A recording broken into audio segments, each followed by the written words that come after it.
Hey, puppy trades! I wanted to do a video analysis update of the stonk market. You know, look, I'm not really the hey, I was right guy. You know what I mean? Um, and I'm also not really the hey, let's go down on the daily chart and start super subdividing these short-term counts. Now, if I had to do that, I think it would look something like this, where I look at SPY, um, and I look at the cycle from this October low, and I say, hey, this is a wave one and a wave two. This is another wave one and another wave two. So I'm gonna look at this relative strength index and see that we've made a new high on the RSI within this cycle from the October low. That suggests to me, from a wave theory standpoint, this is not 1, 2, 3, 4, 5 big correction. It's wave 1, wave 2, wave 1, wave 2, wave 3 of wave 3 in progress. The reason for that is because there's a rule in Elliott wave theory that says wave 5 must end with momentum divergence. So, the long story short of all that is that I suspect we're going to see the S&P 500 go the length of wave 1, place at the wave 2 low, or the length of wave A, placed at the wave B low, on a rally higher that's at least the length of wave 1 / wave A, placed at the wave 2 / wave B low. And that will ultimately take the S&P 500 all the way to what's called the equal legs target, up into the 600s. Now, we've gotten pretty far away from meaningful invalidation levels, but I want to talk about that rule for a little bit because it sounds silly, right? Wave 5 ends with momentum divergence. No, I can't tell that to, I can't tell that to my broker if I go all in SOXX on margin. But if we look at SOXX, this was an ETF where I was using this exact rule, where if we look at the RSI from the all-time low, we see that the highest high ever made was during the cycle that ended in December 2021. The reason that that matters is because in Elliott wave, there's a rule that says wave 5 ends with momentum divergence.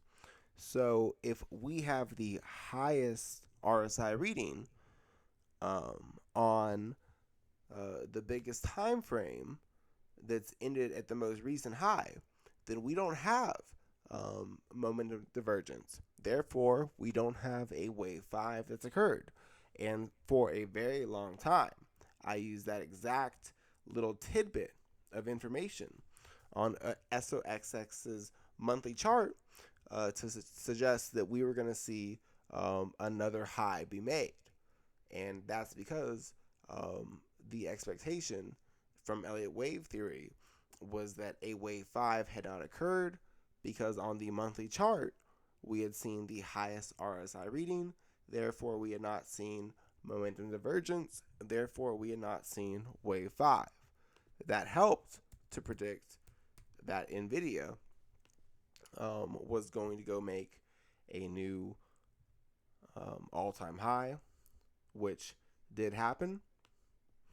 It's also, in my opinion, going to help predict that advanced micro devices in the long term is going to do a very similar thing.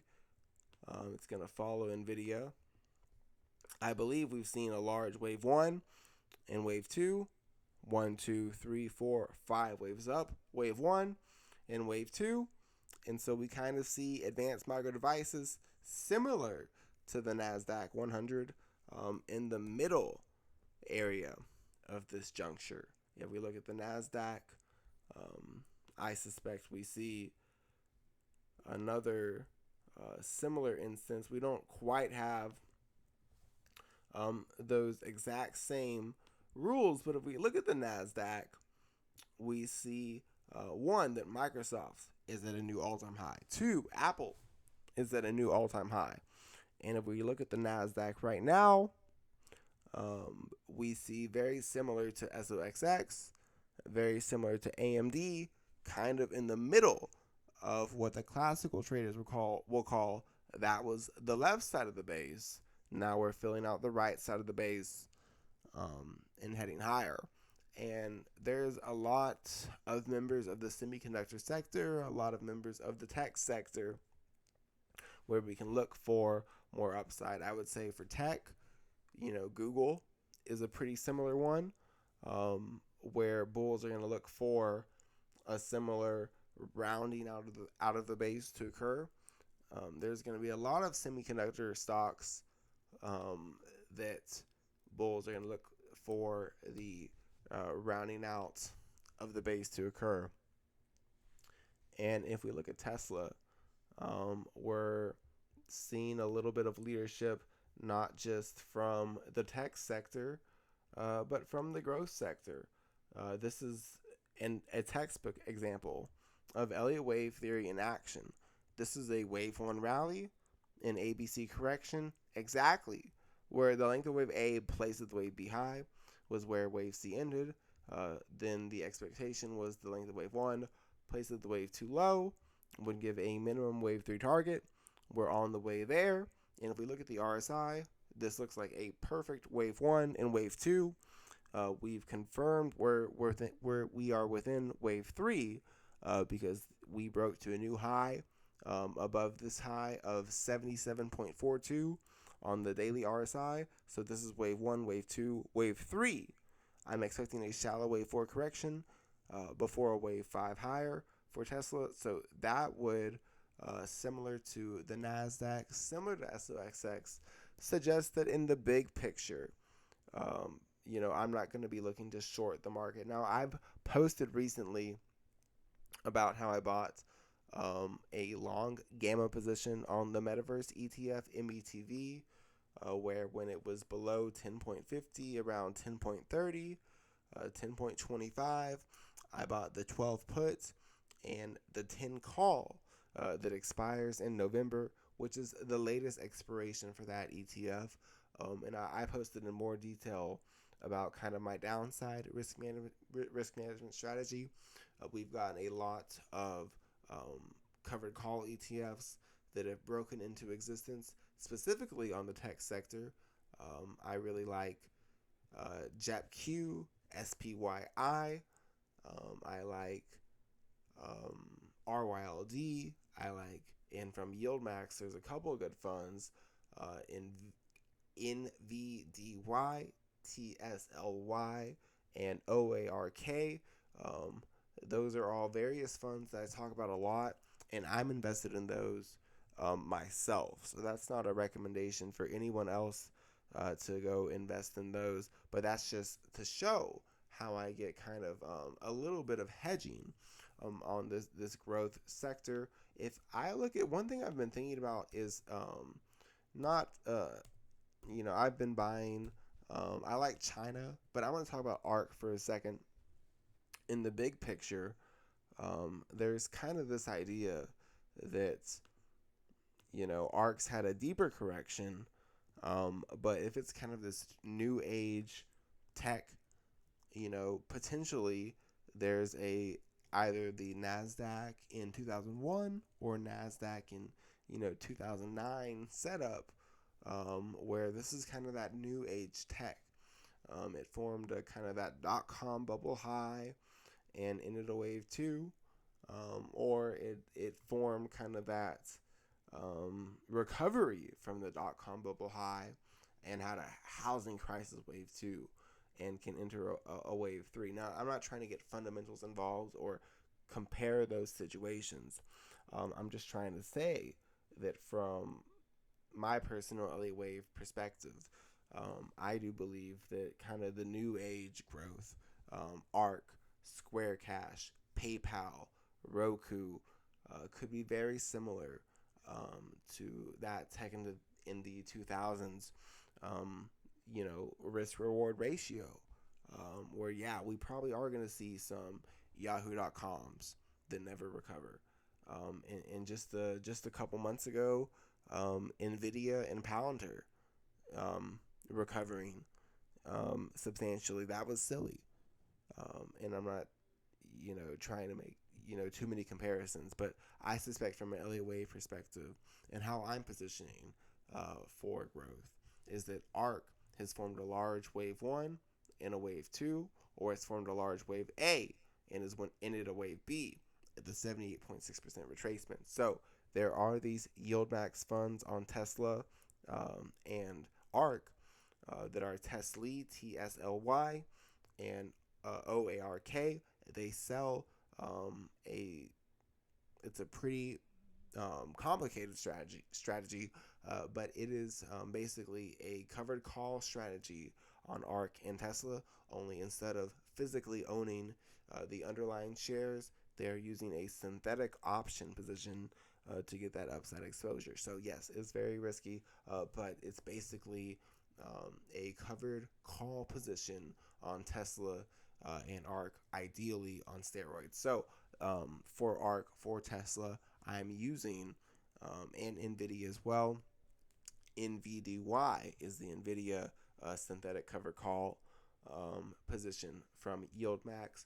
I'm using kind of those positions as well as many other covered call funds to prepare for the fact that, yes, this could be a long-term consolidation period, potentially an endless consolidation period for growth. And so that's why collecting this massive implied volatility premium is an important thing for me. But what I'm more expecting is that I'm going to own probably a 30% ratio of ARK, the underlying, and Tesla, the underlying, to a larger allocation of TSLY and OARK to collect premium and keep reinvesting that really high growth premium. And there's the expectation that in the future, there's going to be more yield max funds on stocks and ETFs like Coinbase. And I'm also diversifying pretty far outside of yield max. So one of those ETFs is KWEB.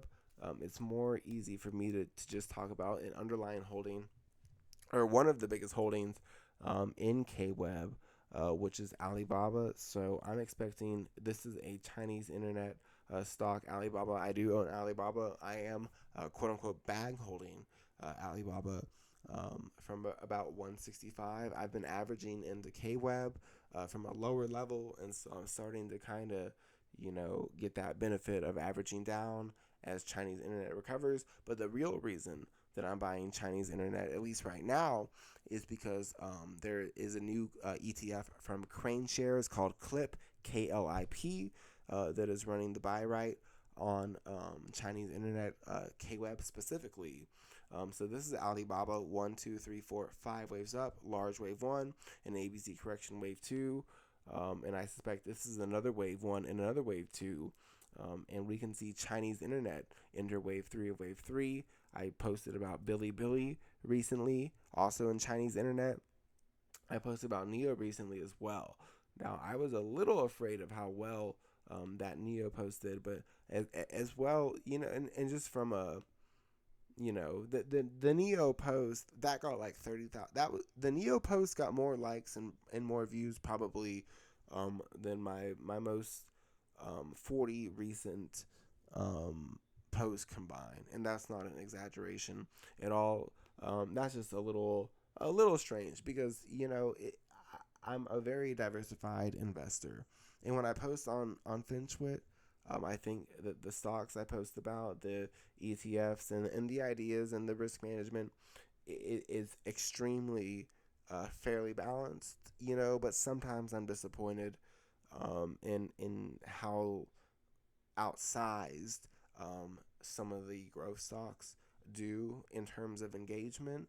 And that's mostly just because in portfolio management, typically a smaller allocation is given to the higher beta growth stocks. So it's unfortunate to me. I think there might be, not to be conspiratorial, but the algorithm may be, promoting growth stocks to retail, uh, even though it's just as important, in my opinion, for me to invest in kind of those lower beta stocks. And I think most people in finance would agree. The general rule of thumb: high beta growth, no yield, potentially could go to zero plays is less than 5% of the portfolio. That's the general rule of thumb. I learned it's not financial advice at all. I'm just saying that that's why sometimes I get a little upset when I see that maybe the Twitter algorithm is promoting growth disproportionately to value, because I tweet about value a lot. Anyway, Billy, 1, 2, 3, 4, 5 waves up, large wave 1, ABC correction wave 2, between the 61.8 to 78.6% retracement. The length of wave 1, place of the wave 2 low, could take Billy on a wave 3 up into the 30s above 12.77. Not a bad level for now. I want to talk about Simon Property, and there's a few stocks I want to talk about. I own Simon Property. I own Mid-America Apartments. I own Mort. I also own MPW. It's part of kind of the real estate REIT idea. I think that for SPG, this is a 1, 2, 3, 4, 5 waves up, wave 1, and ABC correction, wave 2. On the weekly chart, if I look at this relative strength index, 1, 2, 3, 4, 5, 1, 2, 3, 4, 5 waves up. If I look at the RSI, there's a rule that says wave 5 must end with momentum divergence. So this is the highest RSI reading that we ended this high with. I've been holding Simon Property Group for a bit, suspecting that this would suggest this wasn't a large wave 5 that occurred. I suspect it's a large wave 1 that occurred. This was wave 2 at the 61.8% retracement. The length of wave 1 placed at the wave 2 low gives an equal legs target. I think we're going to see Simon Property go up to 214. Nike, I think, has had an unusually nice setup. I think I'm going to miss Nike, but I think it's an important stock for me to understand where, oh man, this is just real pretty. 1, 2, 3, 4, 5 waves up, large wave 1, ABC correction wave 2, small wave 1, small wave 2. Nike, I believe, entering wave 3 of wave 3. The length of wave 1, place of the wave 2 low, would give an equal legs target for Nike up towards the 150s. There's a few ways to look at Bitcoin. Let's just look at Bitcoin itself. There's a few more stocks I wanted to talk about. I talked about Ford and Camping World in the last video, but if I just look at Bitcoin right now, I'm not sure. Yeah, I'll look at BITO instead, because I think that I've marked BITO up a little bit more. And there's really a lot more going on in the stock market, but I wanted to I think growth, is just a little interesting right now. If we look at Bitcoin, 18.36 was that high for BITO. I'm going to make this orange. So I think this is a large wave 1 and a large wave 2. This is another wave 1 and another wave 2. I'm going to keep holding BITO. I bought it, in the upper 10 range. But, I think this is a wave 1 and a wave 2. It ended wave 2 between the 61.8 to 78.6% fib. 13.37 is that 78.6% stop. 12.01 is that invalidation. I think I'm going to look for BITO to enter wave 3 of wave 3. I'm going to keep holding it. BITO has had an interesting little bit of yield recently. I want to talk about Um, I haven't really been able to touch on these travel stocks as much as I'd like to. But Boeing and Royal Caribbean, the reason I haven't been able to touch on them as much as I'd liked is they've had a long way that they've needed to kind of travel to give meaningful Elliott wave evidence, at least from the last time that I posted about them. But I think Boeing formed a wave one and a wave two. I look at Boeing, it's not too far from 278.57. That's going to confirm this is a wave one and a wave two. It's within wave three of wave three, up and towards the 300s. Royal Caribbean, I think, is another leading indicator in this kind of travel sector. Royal Caribbean, RCL, very similar idea. Not quite above this wave one high, but getting there, I believe. Or is it? Is it? No, not quite above this wave one high, but this could be another leading indicator in the travel sector. I think if I had to, pick a travel stock, I like a lot of them. In the big picture, they don't pay dividends. They're kind of like growth stocks, except they have a value backing. Expedia, I would say, is one where I look at this and I think, this is kind of the juiciest setup, to follow some leaders. Wave one, wave two, another wave one, another wave two. The length of wave one, place of the wave two low. This wave two ended between the 61.8 to 78.6% retracement of this wave one rally. The length of wave one, place of the wave two low. Could take Expedia up on a wave three, up towards the 250s. These are all pretty long-term targets.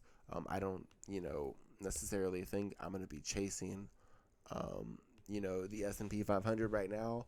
I am still interested in a lot of covered call ETFs. I think I made a list recently of ETFs for me to buy this week. I think that list included SPYI, RYLD, JEPQ, JEPQ. I also believe KLIP, KLIP, the China covered call ETF, was on that list. And then a couple yield max ETFs, OARK, NVDY, TSLY, and I think SVOL, the short volatility premium ETF, was on that list. So, I'm not really interested in super chasing the market. I have a lot of option positions that were delta neutral that I took when the S&P was in this range. And so now the delta is pretty biased to the upside. I've kind of, helped to offset that with a position on the Metaverse ETF that's given me some in the money put exposure. But really I've got plenty of upside exposure, plenty of downside exposure to the market. So I'm interested in selling premium right now. I've got individual holdings. One of my individual holdings is Enphase Energy. I don't think it's taken off that much yet, but I think this is a pretty count from this low. It really has kind of lagged in recent days, but I think Enphase Energy formed a wave one and a wave two. This is a 1, 2, 3, 4, 5, another wave one and another wave two at the 78.6% retracement. So I bought Enphase Energy. I'm expecting a wave three to develop.